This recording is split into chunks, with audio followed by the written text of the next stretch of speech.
Boy, these last few nights on UFOs have really stirred up the loony bin, I can assure you. Got a letter from somebody named Lita, and a few other letters from people castigating me, saying that I chickened out. Saying that I'm not telling the truth when I say I don't know if extraterrestrials are real or not.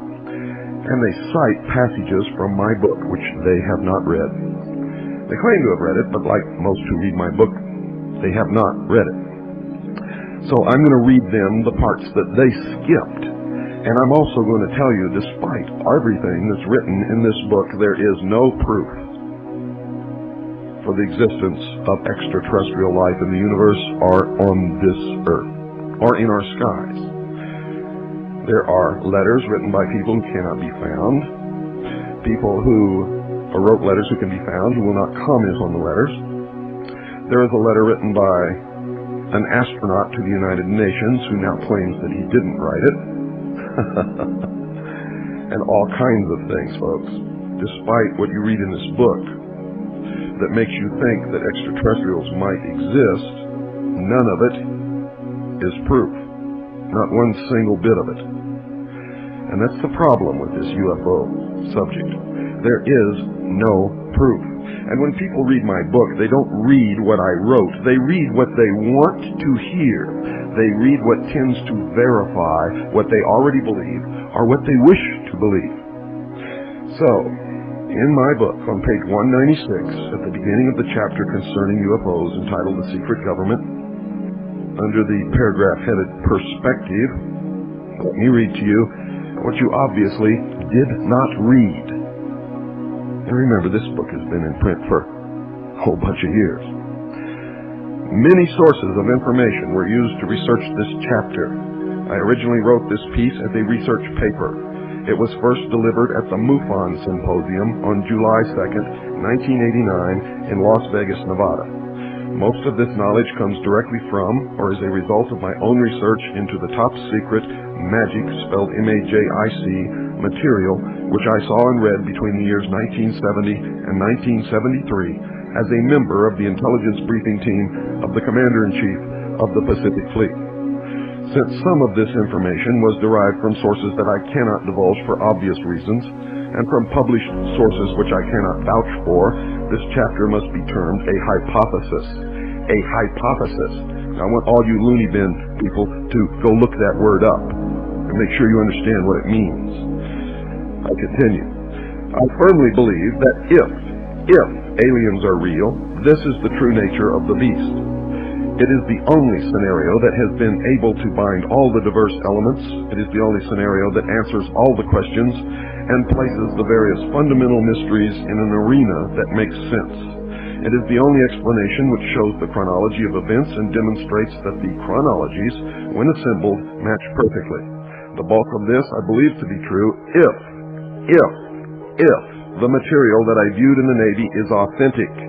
As for the rest, I do not know, and that is why this paper must be termed a hypothesis.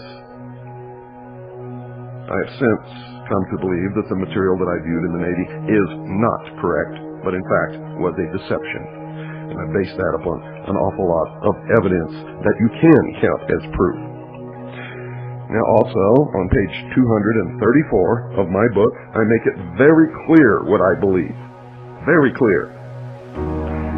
In conclusion, number 5, at the end of this chapter on page 234, I say, and I quote, "There is always the possibility that I was used, that the whole alien scenario is the greatest hoax in history, designed to create an alien enemy from outer space in order to expedite the formation of a one-world government. I have found evidence that this could be true. I have included that evidence in the appendix. I advise you to consider this scenario as being probable." End quote. Now, I can't make it any clearer to you little loony cuckoos out there who want to run around and quote my book as proof that extraterrestrial life exists and is visiting this planet. You're off to a rocker. You haven't read my book, and you're doing yourself, me, and everyone else an injustice when you do that. Just recently, there was an article in the Village Voice in New York City which claimed makes the same claims. Whoever wrote the article claims that he researched me, researched my book and material that I do, and he has not. He's a liar. He's done no research at all. He claims that I say that extraterrestrials are real, and that they're in an agreement with the United States government, and that they're mutilating animals and human beings and all of this kind of stuff. And I've never said that I ever even saw anything that said human beings were mutilated. So, folks, I just wanted to get that out of the way so that we can dispense with those wacko, ridiculous idiots out there who claim that they read my book and did not read it, in fact, at all. They went through it and picked out what they wanted to believe and read it. And then they quote me as being proof of the existence of extraterrestrials, and it's not true. I don't know if extraterrestrials exist in the universe or here. Due to the vastness of the universe, I would never make any kind of a claim that they do not exist. I do know this: if they do exist, they're not bothering us. And if they are visiting this earth, they are not a threat to the national security, just as the government says. And they're not running around mutilating cattle. They're not killing human beings. They're not the ones manipulating us into a one-world government. But instead, if they exist and if they are visiting this earth, they're being used to propel us into a one-world government. But I don't even think that's the case. I believe that what's flying in our skies is of human origin. And I can present a pretty good case for that. A case that's very hard to refute.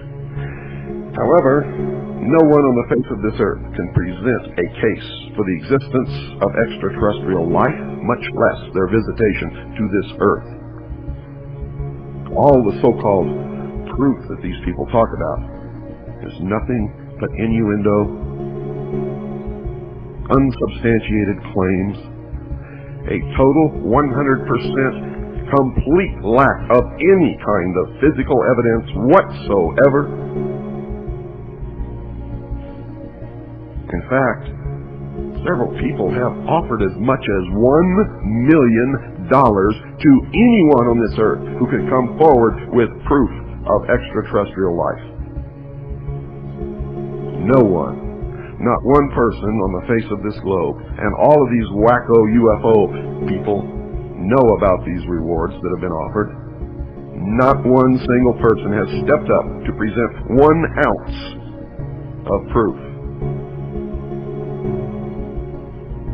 And the reason they don't, ladies and gentlemen, is because there is none. Because if there was some proof, in the extensive amount of research that I have done, I would have come across it. And that $1 million would be in my pocket at this very instant.